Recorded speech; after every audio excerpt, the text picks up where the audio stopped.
Welcome to the show. And for what you done. We got that info for you. Touchdown on that plane. And for anything. More than just a podcast for you. Welcome to another edition of the 10-4 YouTube show. I'm your hostess with the mostest, James Zedrick Cleveland, and joining me today are our returning panelists, Kevin VanDyke, Donovan Halsel, and Jordan Shanklin. And we've got a new panelist today. I'm truly just going to be the hostess. Joining us for the very first time is Zed Wiggins. Zed, introduce yourself. Tell our listeners a little bit about you. Hi, I'm Zed Wiggins from Midwest Ballers. I am Hoops, Senior Marketing Director. As I said before, just a gap filler for the game of basketball and an advocate that's trying to get exposure opportunities for youth all the way to professionals in the game of basketball. So we're glad to have you. Welcome to the show. Appreciate it. And we will dive right in. So college basketball started several weeks ago. Shout out to D2 and D3. And colleges are hosting virtual graduations while at the same time they're allowing fans in the stands during games. How can it be safe enough to have fans in the stands, but too dangerous for a college to hold a graduation ceremony?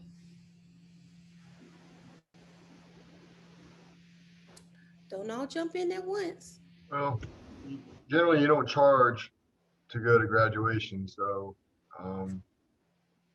perhaps if they start charging admission to graduation, they'll find a way to make it safe. Would be one idea. But yeah, Jim said that's a tough question. Way to lead us off with a real cupcake there. It definitely is, and we touched on it a little bit last time we had a conversation in which we rose the questions: what's the purpose of them inviting fans? Is it money, or is there a reason they're trying to do it, or what's the purpose? And like Kevin said, I think it's just try to make some money and try to put some money in their pockets. With money, there is no really a big risk. You just try to get as much as possible. Anybody? I would say personally, when you start, and I'm coming from a marketing brand and marketing standpoint, but honestly, when businesses, companies start, let's say, sponsoring graduations to make money, then we'll see them having graduations. So in regards to the game, in regards to sports, period, it's predicated by the sponsors. It's predicated by the money. So like y'all said, I agree in regards to fans. I agree in regards to, sponsorship, viewership. That's why they tend to kind of let fans in and things like that. Or you see like the NBA and different entities that need to have 72 to 82 games to satisfy different contracts and advertisements. So, I mean, when I say, like I said, when I hear that question, that's instantly what I go to. It's just that's the real reasoning behind it, the money. I would add one other thing. Yeah, you'd have to do a lottery for the parents for graduation. At least in the basketball game, 17,000 people covers all the parents, covers everybody that wants to be there bad enough. But in graduation, who gets to go if you're gonna have limited capacity? So I just see, rather than having lottery and winners and losers, I can see them just saying that's it. Nobody gets to go to graduation, and that's an easy way to make it fair, I guess. Sorry to cut you off. But you can host those, but the same place that you host the games. I mean, a simple solution: the same place you host the games, where you can get 30,000 in there, you can have a graduation, right? Yeah, it's funny, like my kids were, Florida grads, and they fill up the basketball stadium at graduation, and it's a big crowd. It's funny how many people show up when you get 1,000, 2,000 kids on the floor getting graduated. But anyhow, that's a tough one. Jordan? No, I think you guys, kind of hit the nail on the head. I mean, I think it's a huge financial incentive to find different solutions to make it safer for basketball games um, opposed to graduations. I mean, if you don't play basketball, then you're shutting down a lot of jobs from the media and to the people who actually work the games themselves. So I mean, yeah, I think they're finding ways to make it safe for the finances. Okay. So, you guys know I work with moms, and one of the things that I am hearing from moms, and even in the social space, this is not just the moms that I work with, but how can we get exposure? How can we get in connected with coaches? We're not able to go and do the things that we used to do. So I'm just going to ask, in the world of COVID-19, what should high school specifically, but athletes in general, what should they be doing to gain exposure? If they're having a season or if they're not having a season. So let's do both scenarios. What if you, because even those people who have scenarios, I mean, have seasons, still want exposure. So, good call out. Let's start first. If you are having a season, what should you do? And then follow it up with, if you're not having a season, what you should do. If you're having a season, the first thing you want to do is, it starts, yes, it starts with the parents. It's also can align with the coaches. Are the coaches filming the games? Do the coaches have a staff that like I said again, that are filming the games and breaking down footage, or are they just scouting or things like that? But the first thing you want to do is have an honest conversation with the coach as a parent, in regards to where your kid is, uh, in regards to, like I said, getting some exposure, or some college recruitment or things like that. Like if your kid's sitting on the bench, then I mean, where's the exposure at?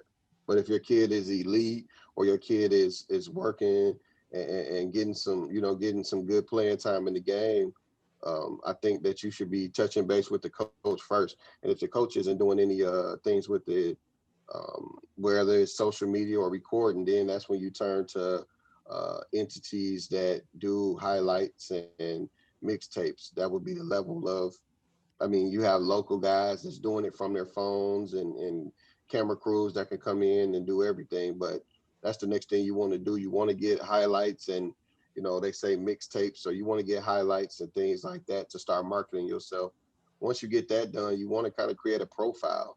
You want to create a profile for yourself. So it's like us, being adults, we create a resume. You create a profile that has your picture, your bio, and some video showing some of your strengths. And then from there, college coaches all have emails. Um, Also, brand yourself, like kind of put your things out there on your social media as well, and tell people to kind of share it and things like that. So, I mean, you can create, I always tell people in this game, you can create a snowball can turn to an avalanche. So don't want to get kind of long-winded, but that's my kind of my theory with a snowball can become an avalanche. You can get yourself kind of some buzz if you really put, a little backing behind yourself. Okay.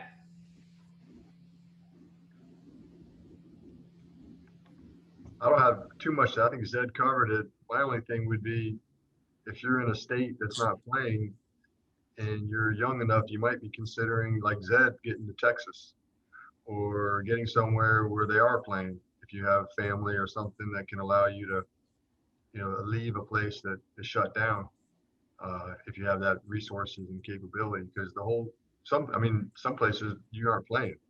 I mean, there is no opportunity to showcase yourself, and you can't travel because they have the quarantines on traveling.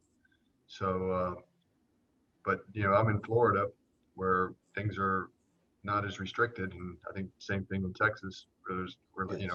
so so that would be one other thing maybe to consider, so you can get some film. Yeah, I mean, there's other ways, like you said, there's ways to get film, even if you're in a state. And I've got this question a couple times, and from email. If you're in a state that doesn't have sports right now, um, are you working out? If you're working out, get somebody to come film your workouts. Like, and really you can kind of, devise a plan to show kind of on the court, off the court things that you're doing in preparation for the opportunity, whether that's the Division 1, Division 2, or just that you want to continue playing the game. If you're showing that you're putting in the work, coaches are also attracted to that. So yeah, you can kind of, like I said, do workouts, and you can get that filmed as well. Good. That's really good. Jordan and Donovan, you want to hop in? Yeah. Go ahead. Yeah. I would say, like he said, just market yourself. You have to find a team that's going to help you market yourself. I know my experience. I went from track to play college basketball, and during that time of transitioning, I had to have coaches basically put my name through a email chain saying, "Hey, do you want a guy? Here's another guy. Take a look at him." I had to go try out a couple places, take a look at me. Then after that, it's word of mouth, like, "Hey, this guy just worked out here. He's good. He probably fit for you there." Right now, I think we're in uncharted territory. I'm not sure that the recruiters have all the answers to also how they're finding new players. Word of mouth is basically the biggest thing that I would say is going to help any players that didn't get that exposure before this stuff happened, or people that looking to get to the next level that didn't get a chance to play in front of those college coaches, even the small ones. I would say usually the bigger D1s already got their stuff picked out from maybe when they're sophomores or juniors and stuff like that. So seniors that haven't got that look yet, I would say word of mouth, market yourself, try to put yourself in those email chains with those college coaches. You'll find a way. I mean, college coaches, we don't think it, but they're pretty good friends, and so they'll communicate with each other and get each other players and stuff like that. Okay, learn something new. Learn something new. Jordan? Yeah, I mean, I would agree with everyone else in terms of highlight tapes are certainly something that's gonna boost that chance of being seen. Definitely utilize the internet, any sort of media sources who are covering high school sports. If you are having a season, if you're not having a season, I'm actually not sure because I'm unfamiliar with that, with how that goes. So. Just like Donovan said, we're kind of in uncharted territories.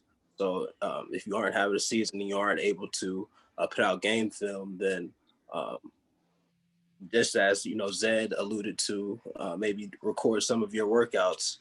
Just kind of put your name out there. I know the NCAA now has like portals and things of that nature now. So I certainly there are certainly ways to get your name out there that most people don't know about.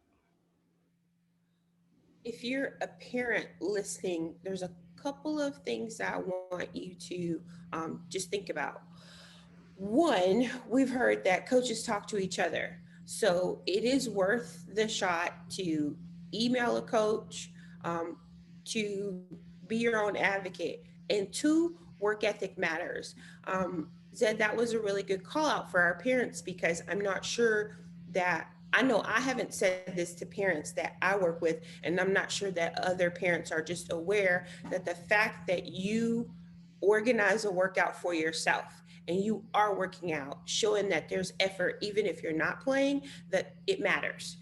It goes to your work ethic, and that coaches do, in fact, well, I mean, we know that coaches look at work ethic, but in this instance, I don't think parents would understand that a kid taking their own initiative when they're in a state that's not playing shows a superior workout work ethic. So that's a really good call out. Appreciate that. So we do something here called the best of.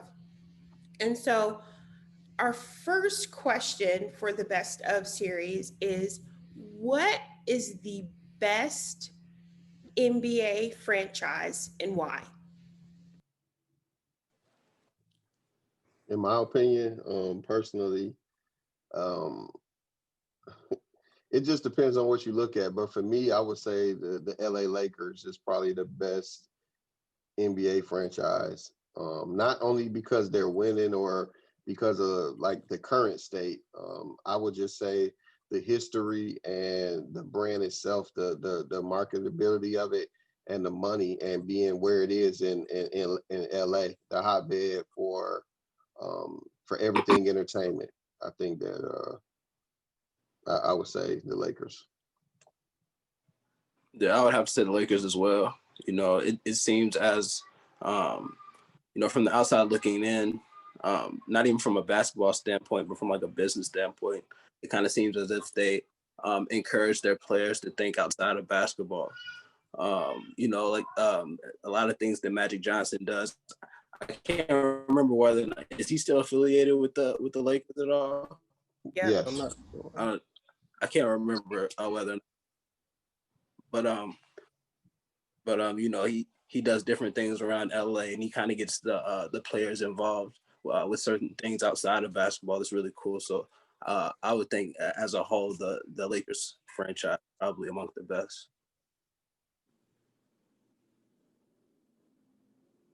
I would say so too. I mean, when you think of the NBA and you think of championships, you only think of two teams. That's the Boston Celtics and the Los Angeles Lakers. Lakers, I think, are winning in that because they have the most recent championships in the last decade or two. I think Boston only has one, 2008. Lakers have what, 4 since? Oh, they have like 6, I believe, because they had about 6 championships since 2000. So with that, I would say they're the most prized franchise right now, up to date. And, you know, it could change here. I mean, Boston could go on a run and win like 10 more here in the next decade or two. But as of right now, I would say the Lakers, like you said, from a basketball standpoint and from a franchise standpoint, because I believe they're like one of the most biggest selling franchises outside of the U.S. too at that. And so you go overseas, you see everybody wearing Lakers gear versus everybody wearing such as Miami Heat gear or Boston gear or anything like that. So I would say the Lakers.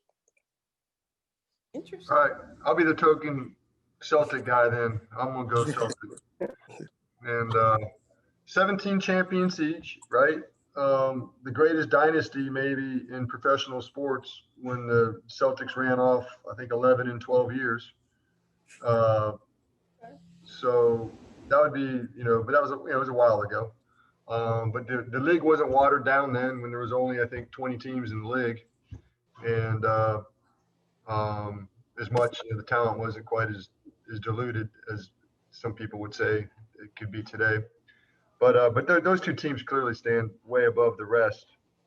With Chicago and Golden State are next with 6 championships.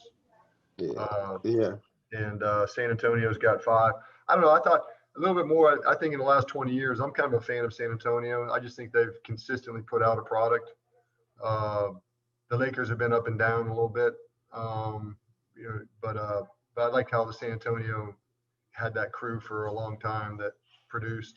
And if they could have figured out how to keep Kawhi, they would. I think they'd still be producing. But good question. Fun to one of those never-ending debates, right? Celtics versus Lakers.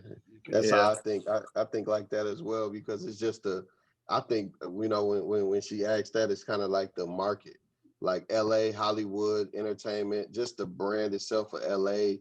All, like I said, off the court, as someone mentioned, it's just, I mean, these guys make a lot of money, but they also can set a lot of things up. But in the realm of that, they're still winning. They're still winning. So at this time, like the social media surge and age over the years, you know, San Antonio always been kind of looked at as the boring winners. And then you got Boston, who is the grime. Like they the grime. They, you know, they're the East Coast, they're the grime. So it's like the Lakers just been the palm trees, the life, the Hollywood, the entertainment, the celebrities, the everything, but also winning. So I mean, just from all, you know, from all areas, you know, that's why I say LA.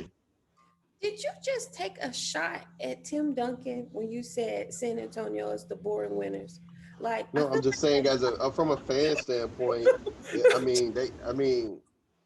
just from a like, fan standpoint, I mean, I'm a fan of all winners. You know, I like anybody, I like any teams, but yeah, like the Lakers just do it a different way. I wouldn't say San Antonio is a franchise. I think that's a great Popovich era type of thing, because outside of Greg Popovich, they really haven't done much. With these other two organizations, they've been through coaches and been through different staffs and everything like that, and they're still great franchises. I'll probably eat my words once Greg Popovich retires and see how the San Antonio Spurs do after that. But until then, I would say that the two are undeniably going to be the top franchises: Boston Celtics and the Los Angeles Lakers. Yeah, you're right. Popovich's coaching tree though is getting pretty thick. Yeah. And it will be interesting to see if somebody comes home and or one of the players steps up. It'd be interesting if Duncan decides to try to come back, or I would love that. Parker. He's the assistant. Well, he left. He was the assistant, then he left. So I think he might be the one that kind of take over in the end. Yeah, because he's probably the most Popovich-esque of the guys. When you think, he's just that stoic guy. He just grinds. He's just good. Goes about his business. Doesn't really care about the brand and marketing off the court stuff. But again, coming from the Philippines and going to Wake Forest as a swimmer, and kind of get into basketball and things like that. I think Tim Duncan's story kind of tells like what organization is really would really be a good fit. And I would say small organization such as San Antonio, small market, they call it, organizations was ideal for Tim Duncan. I think if he'd have went to a big, it probably would have, drove him crazy. Wow, interesting. Very, very interesting. I was in my brain, I was like, I wonder if someone will pick the Bulls. But this was really good. In terms of longevity, where do you want to Well, Michael, when Michael left, it left, that place hasn't picked up since Jordan went away. But in the 90s, they were the elite, far as on and off the court. But when Mike left, it's never picked back up. Derrick Rose did okay with it, but it didn't last long. That's fair.